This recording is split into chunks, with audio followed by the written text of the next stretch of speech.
Grace, you want to introduce yourself a little bit? Sure. I'm Grace Beeson. I am with Guidewire Software, where I'm the Director of Governance, Risk, and Compliance. I'm also the co-founder with Gavin of Mercury Risk and Compliance, where I'm functioning as the COO and CPO as we build out our product.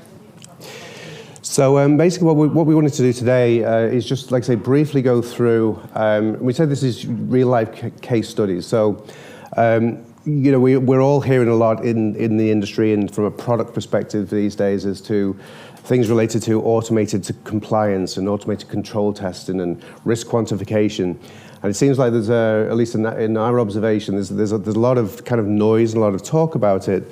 But then the challenge is, well, you know, how do we actually get there? How do we make it useful and meaningful to our business? So, between myself and Grace, we have actually pioneered a lot of risk quantification methodologies that actually do deliver value back to the business, as opposed to just focusing on loss expectancy, for example. And the foundation of that is the automated controls efficacy testing, or essentially how effective controls are. So what I'll do is, Grace, I'll hand the clicker to you, and if you want to kind of walk through the foundational stuff of what really, of the how-to and your experience of how to build out an automated controls testing framework or program. So I want to get some foundational things down first. The first thing that is important to us is that, and when I built this out, Gavin, I forgot to say that Gavin and I worked together at Hewlett-Packard, and we built this out at Hewlett-Packard about, I don't know, 8 or 9 years ago. And the first lesson that I learned in doing that is I had to partner with my stakeholders. I couldn't have my GRC team off running in a silo and working independently. Often when I do these talks, I'll talk about integrated GRC, and often we hear people talking about integrated GRC, and they're looking at the components of GRC, of governance, risk, and compliance, how you bring those together. So, and Jose basically set up our whole session, so I was pretty excited about that. We're talking about how you have partners and you have groups within the organization, and they might be siloed. So you might have multiple teams working on compliance or on risk or on governance. And so the first thing is you want to bring those all together, not only the components, but then also you want to be embedded in the organization. You want to be working with your delivery teams, with your C-suites, and you want to be able to show them how we can create financial value to them by partnering and looking at the business, what's in business important. When I talk about GRC, I often say that it's a role of influence. And so what we want to be doing is we shouldn't be there telling our delivery teams or our executives, you must do this because, and often, a lot of times, it's because our regulations require it or our audits require it. And if that's the only reason we're doing things, then we're not really doing it to protect our environment. So we want to be partnering with them to say, okay, these are the controls we must comply with. Let's say we were talking, you know, in the previous example, the previous presentation, they were talking about NIST and PCI, and ISO I know is a little bit larger in Europe than the SOC audits are typically. So you're looking at those regulations and those frameworks and those requirements, that may be part of the driving force, but ultimately your goal as an organization should be to keep your environment secure or to keep the data that's either yours or that for your customers secure. And so when we're looking at that, we want to say, well, how do we work with our C-suites? When we integrate within that organization, if we are doing things like, for example, you're in your sales cycle or the pre-sales cycle, if you're not involved in that pre-sales, it's very likely that they're going to build a solution that doesn't account for everything that it needs to account for, either because they're not reading the language properly. And I've certainly experienced where I've seen, you know, as security or as our GRC, we'll get a portion of the contract. Typically, we'll get like the security section, and then we find out, you know, a year later or 2 years later or 6 months, whatever, that there's something in some delivery part of the contract that had either a regulatory implication or some kind of security implications or delivery implications from compliance that we didn't know about. So if you get involved in that cycle and partner with them, that's where you can drive value. The other thing that is important is that you're working with your, so when we talked about the automated controls efficacy testing, or ACET as we call it, we looked at, I built that out in a number of years back at Hewlett-Packard. And what we did is kind of what MetricStream's looking at doing now is we took our infrastructure compliance tool. I had two teams. I had the whole GRC team. Part of my team was deploying and architecting and engineering and supporting infrastructure compliance tooling. We used Semantic CCS at the time. We also used a homegrown one. And what we did is we took the controls that were in our GRC platform and that related to our policies, and we tested through automation against about 250,000 servers each month and looked at compliance with the various different controls that we had about 200 or 300 controls they looked at every month. I then had a manual pre-compliance assessment, pre-assessment in my GRC platform. So again, we took the controls, we sent out questionnaires to our control owners and said, are you doing these things? Are you encrypting? Are you patching? Are you whatever? Then trust verify, they would say yes or no. So presumably they always like to say yes. They would say yes, they would provide evidence that they were doing it, and my team would go back and look and validate that the evidence that they provided and the answer that they provided really met the intent of the standard.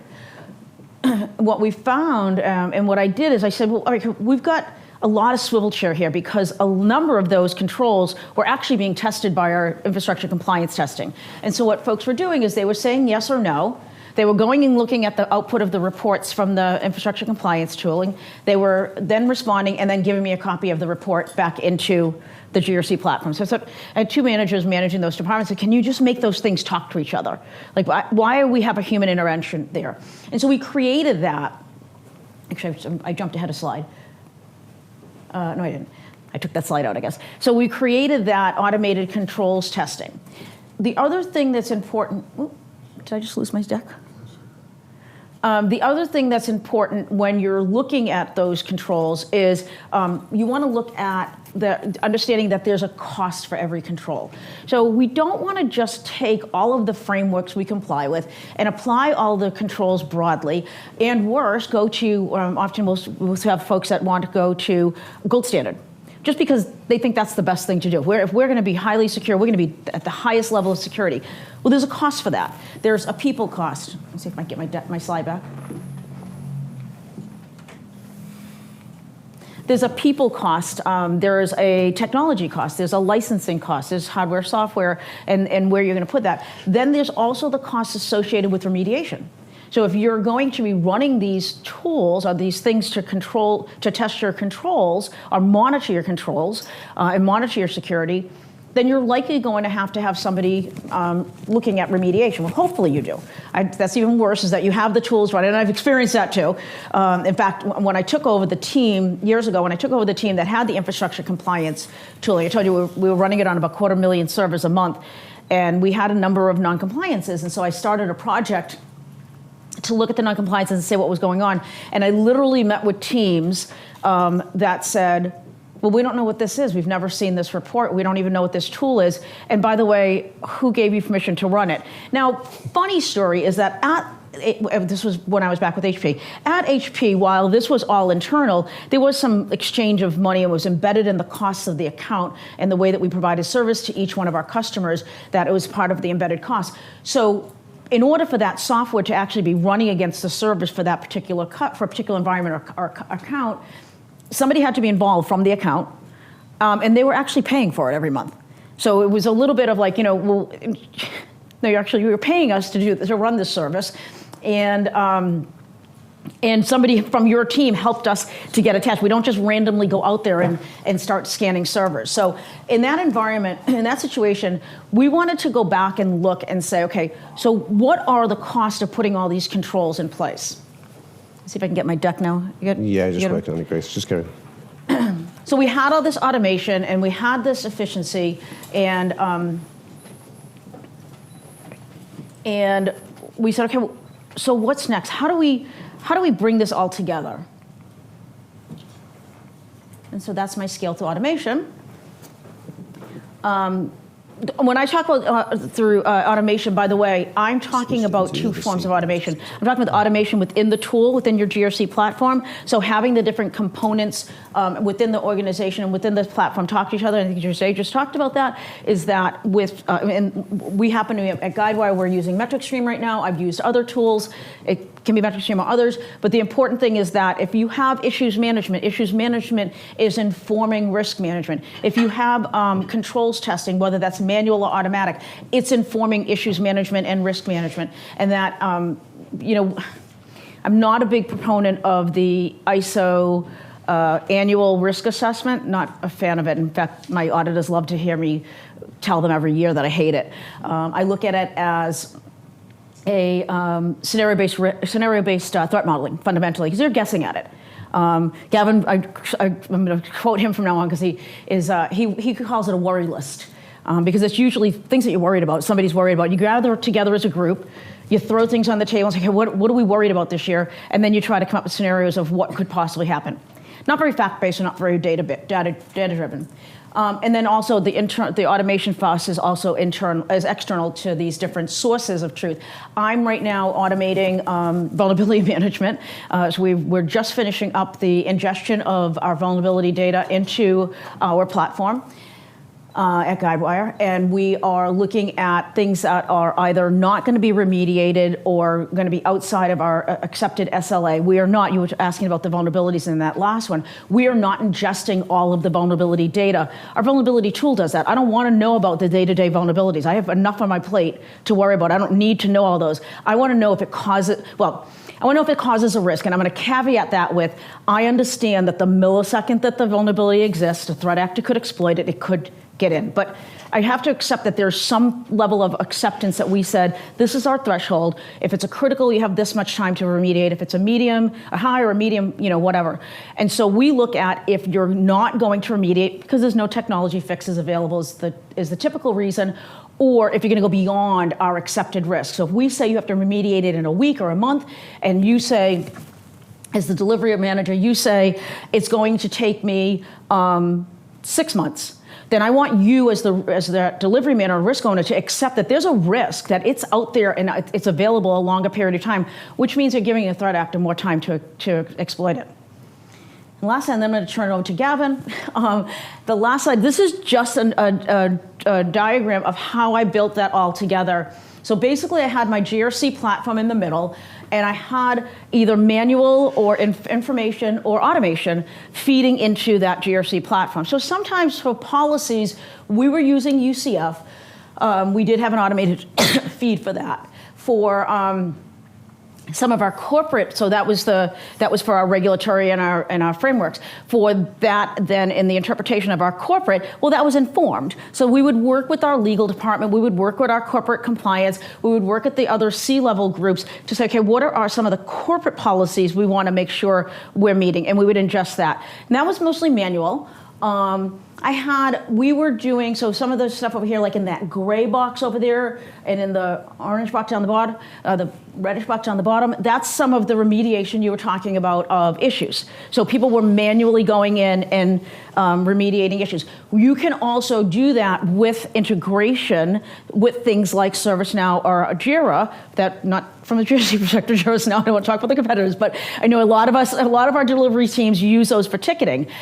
Well, if you can do an integrated issues management, you can then bring that information in and let them work in the environment they're comfortable in. They don't need to be going into Jira, into ServiceNow, whatever the ticketing service, and our GRC platform. You're going to get a lot of resistance. And that's, again, where we can create efficiencies, is let them do it one place and create that automation. How we did it is we just basically fundamentally looked at what's the commonality. So is there a ticket number? Is there a control number? What is it that's common to that external system and ours?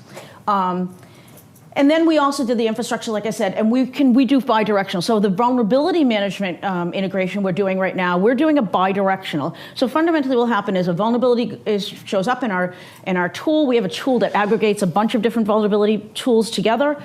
it shows up, somebody goes to remediate it or work on it, they say, I'm not going to remediate it. That then sends a flag out to, we're using MetricStream, it sends a flag out to MetricStream because a call.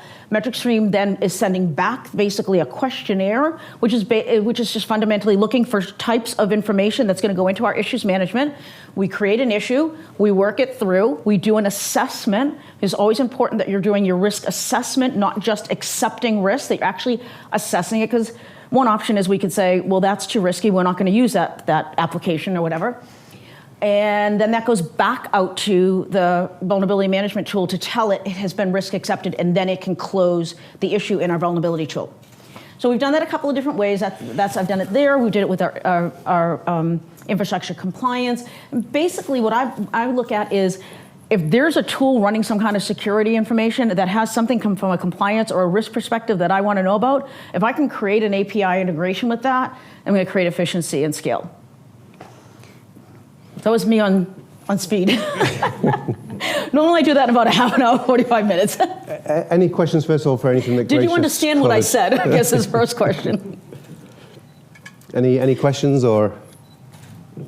Okay, one thing I will say, because we're going to start to talk about now how this became foundational for us in doing what we call real risk assessments and real risk quantification. But what I will say before we go into that, this is a very deep subject, and I think as practitioners we've all struggled with various aspects of this for a long time.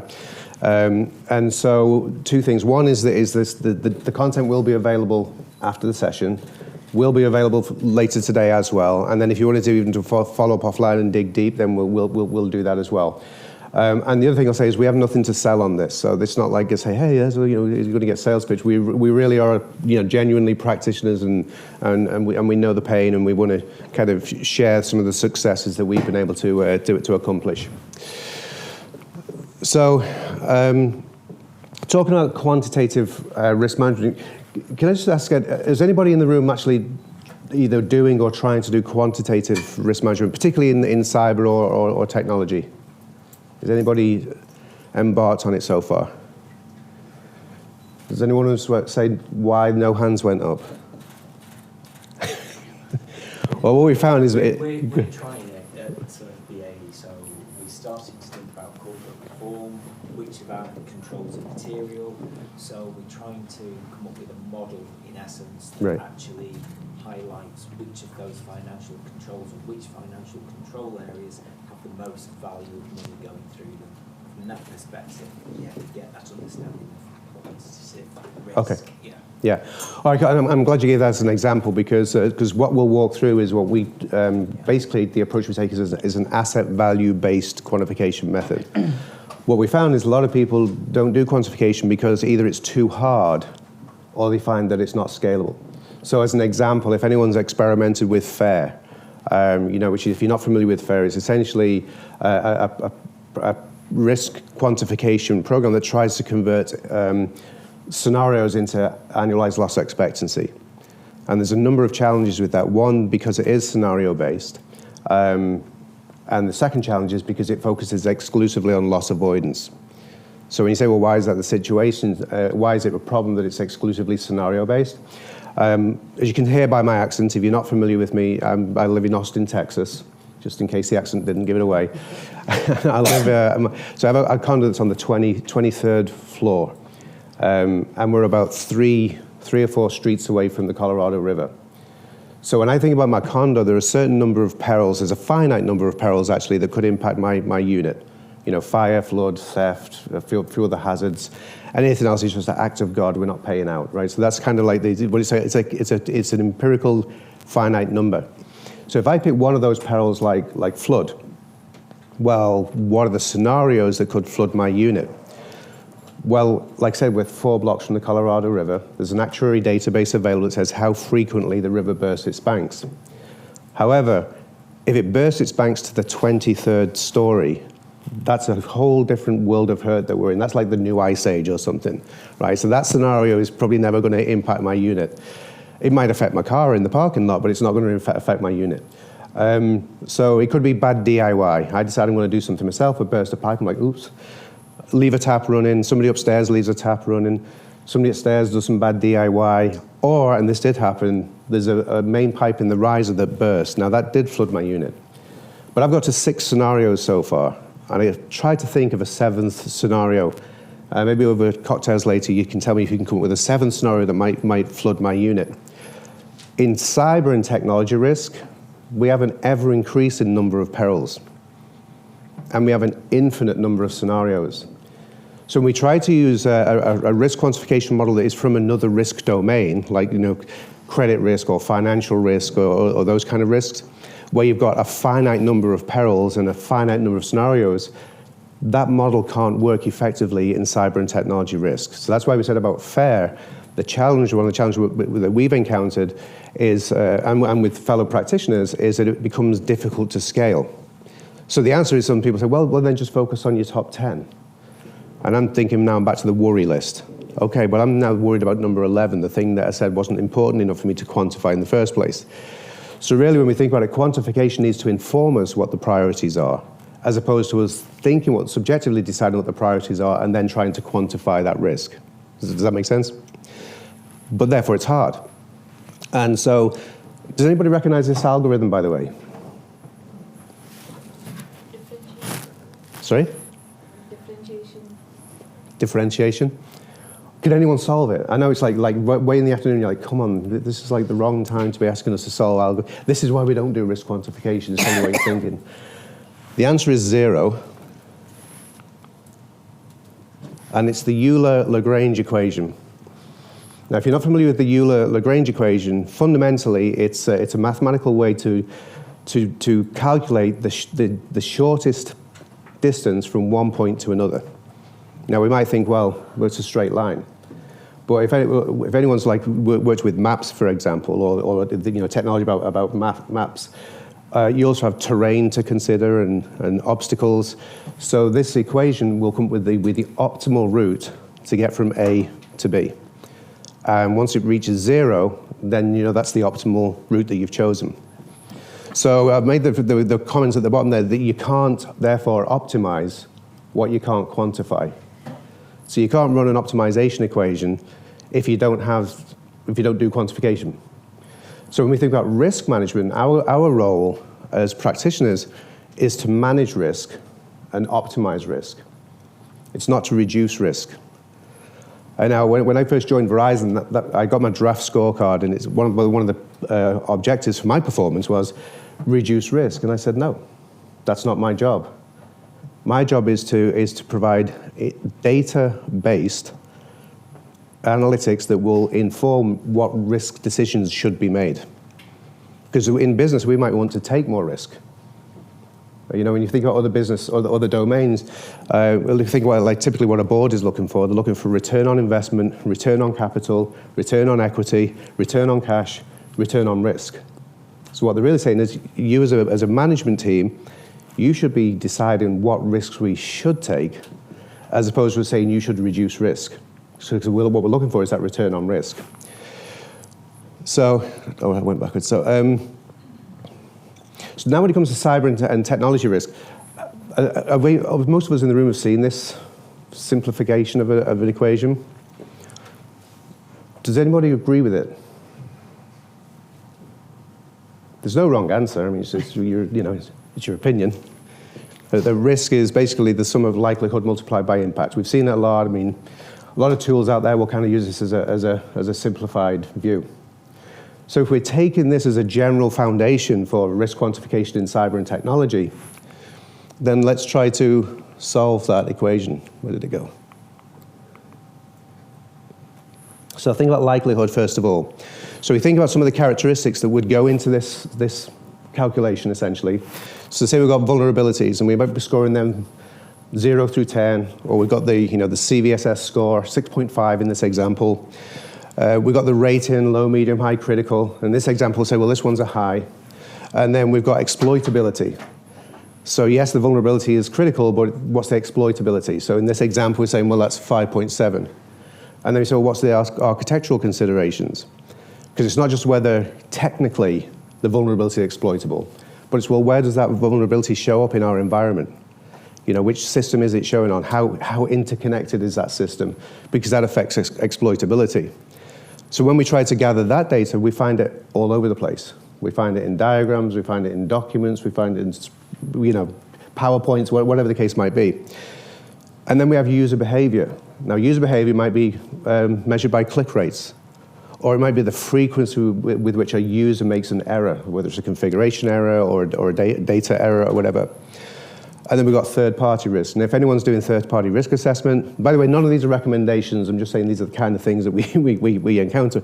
So in third-party risk, we might say, well, that particular vendor, that's a high risk. That's the result from the assessment we did, that's a high risk, or this one's a medium risk. And then we've got legal and regulatory exposure. Is it in scope for NYDFS, or is it in scope for DSA, or whatever kind of regulatory exposure or scrutiny that particular asset is under? So now let's just try to solve the likelihood equation. But then we've got the impact. We say, well, so if this risk materializes, what's the impact? And then we have things like primary losses and secondary losses. Primary losses would be a fine. Secondary losses might be things that we might end up incurring in terms of cost. The other one that I wanted to highlight on here is one that struck me. It was years ago. We were actually building out this compliance model for one of the largest gas and oil companies in the world. And I remember walking for the very first time into the lobby, and they had the tickers that run around saying what the news highlights are and what the stock market is doing. And the one that caught my attention said the number of days since a death.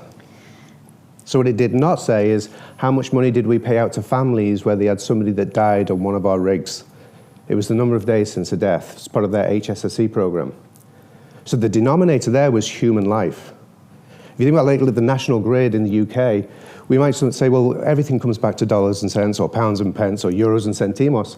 But the national grid, their primary metrics are actually availability. How many hours can this school be without electricity versus how many hours can this hospital be without electricity, or this home? And the secondary consideration is financial. So I just wanted to highlight that because oftentimes the denominator is not just, when it comes to penalties and impact, it's not just dollars and cents, pounds and pence. It literally can be, the denominator is human life. And then we've got physical world harm. So when I was at Meta, for example, there's new regulations in the European Commission have now brought into law that particularly affect what they call VLOPs, very large operating platforms. So that's Facebook, Instagram, Google, all the alphabet companies, TikTok. And what they're looking at from a regulatory perspective is the demonstration that you take paying due diligence to protect from physical world harm. Harms like human trafficking. So not people trying to break into the product or steal the data, but nefarious usage of the product for physical world harm. So therefore, there's the example of, well, how do we quantify that? So we say, well, 5 people were assaulted. Well, that's the metric. The denominator is 5 assaults. And then finally, with the physical world harm, it could be 2 hospitals were offline for 4 hours. So therefore, when we try to quantify that, if anybody can solve that equation at the bottom, drinks are on me tonight.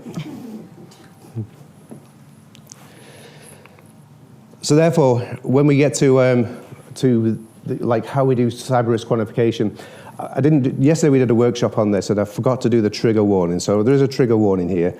I'm going to tell a story about a motorcycle accident.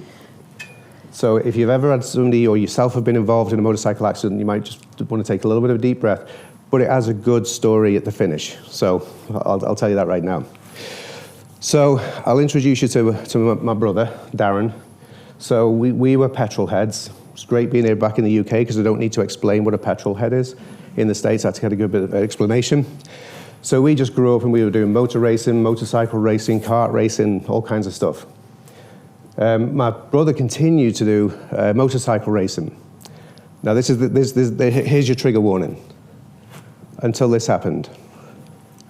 Now some of that's stock footage. It's not like I stood there taking photographs of the wreck. But that is my brother on the bottom right there. So went to see him a few weeks ago back up in Liverpool. So he's still alive and well. But the point being is that when we think about risk management, he was riding his motorcycle, banked around a corner, and hit another vehicle head on. Now you might be visualizing a bus or a lorry or a car. It was another motorcycle. So when you think about likelihood, what's the likelihood of hitting another motorcycle coming the opposite way when you're banking around a corner? But the impact, the consequence, was potentially he could have lost his life. So that was the consequence, or the potential consequence was the loss of life.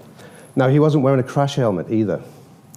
So he literally fractured his skull completely around. So the top half was separated from his ears, broke every bone in his face, broke his sternum, compound fracture in his leg, compound fracture in his eye. He was an absolute mess. Internal bleeding, prolific external bleeding, so we really thought he wasn't going to make it. But again, the consequence was potentially his life. Now, if he would have slowed down, that would have changed the likelihood of the accident. He maybe would have had enough time to do a quick maneuver and avoid the accident. But once the accident happened, the potential risk was still his life. So what I like to do is when we talk about risk, sometimes we misuse the word risk. As practitioners, we misuse the word risk. I was in a room with a bunch of a legal team one time, and one of them said, well, that's going to increase the risk. And I said, no, it doesn't. It changes the likelihood. Right? So really, what I like to do in the English language is exchange the word risk for consequence. And if the sentence still makes sense, then we're making a risk statement. So the potential consequence for my brother was the loss of his life. Slowing the bike down would have reduced the likelihood of the accident happening in the first place. Wearing a crash helmet would not have changed the likelihood of the accident, but it would have changed the consequence. So that's the way we'd like to think about it, is that really, when it comes to risk management, we don't really reduce risk. It becomes an exchange. We can exchange the consequence for another consequence, or we can change the likelihood to avoid the consequence in the first place. But I said about a risk exchange, and I say why, well, isn't that latter one not a risk exchange? Is that not risk reduction? So let me tell you a little bit more about Darren. So he carried on motorcycle racing, of course. So these are his photos, so this is him, but you can see the difference now. First of all, he's on a track. Secondly, he is wearing a helmet. Thirdly, that suit that he's wearing, the racing suit, has got airbags built all around it, and it has a plate to protect his back. So if he leaves the bike, the airbags go off, and he just kind of, comes to a much more gentle landing with a crash helmet. So we can think about it now, he's changed the potential consequence of losing his life. But he still could have a terrible wreck. Now, if he reduces his speed, and think about that as being a control, so he introduces a control of lowering his speed, what he does is a risk exchange, a consequence exchange, because he runs the risk of losing the race. So does that make sense? So he can potentially change the consequence of impact to his own body, and therefore change the likelihood with that control. But the control of lowering the speed exchanges that consequence for, well, you might lose the race. And I think that's pretty good analogous to business. We're in business to be successful. And we can say, well, we can't reduce risk at all costs, because the cost will be we will lose the race, if you like. We will not meet the objectives of being successful as a business. How are we doing on time, by the way? We're over. We're over. So therefore, big X through, risk equals likelihood multiplied by consequence. We don't believe that at all. I'll leave you just with one quick thought, and this is the important one. Like I say, you'll get the deck, and we can follow up later as well. So it's also asset value risk, and you probably heard a little bit of this concept already, but basically what we do is for any asset, and the asset is something of value. It could be a process, it could be a system, it could be a product, it could be an application. It's the thing of value. So what we do for each of these characters, and this is not a holistic list, this is just some examples. So we say, what is it revenue generating, or is it strategically directional? Is it mission critical? And so what's the value of it to the business? And each one of those characteristics, we award points, like collecting air miles, basically. And then we apply coefficients to say, well, which is more significant, though? The fact that it's revenue generating, or the fact that it's mission critical? So we can apply a coefficient so we don't over-index on one characteristic to another. And then we look at regulators, by the way, as threat actors as well, because potentially that can impede our business, just like an APT could impede our business. So we look at those characteristics as how exposed is it? how exposed is it architecturally, how exposed is it from a legal and regulatory scrutiny perspective, and that earns it points. And then we put that all together, and we have now an empirical numeric score that represents the value of that asset. And then we can literally stack rank those assets based on their empirical numeric score. What that then does for us is we use that score to set the risk appetite. So now we can say, well, how many of these addressable risks, whether it's vulnerabilities, whether it's aged out technology, whether it's click rates by privileged users, those kind of things, each one of those characteristics will also earn points. So the higher that base risk value score, then we want to have a lower target for these addressable risks. And what that delivers to us then from a business and dev perspective is actually a prioritization. You know, if you've got 50,000 vulnerabilities and you've got 5 pieces of technology that are aged out, which should you address first? And so this gives us a numerical way to answer that question based on the asset value itself. So now that was a big drinking from the fire hose in 33 minutes or whatever. Thanks for your time. We will be around if you want to kind of dig down and get a little bit deeper. And like I said, we'll make the deck available as well. Thanks all. Thank you.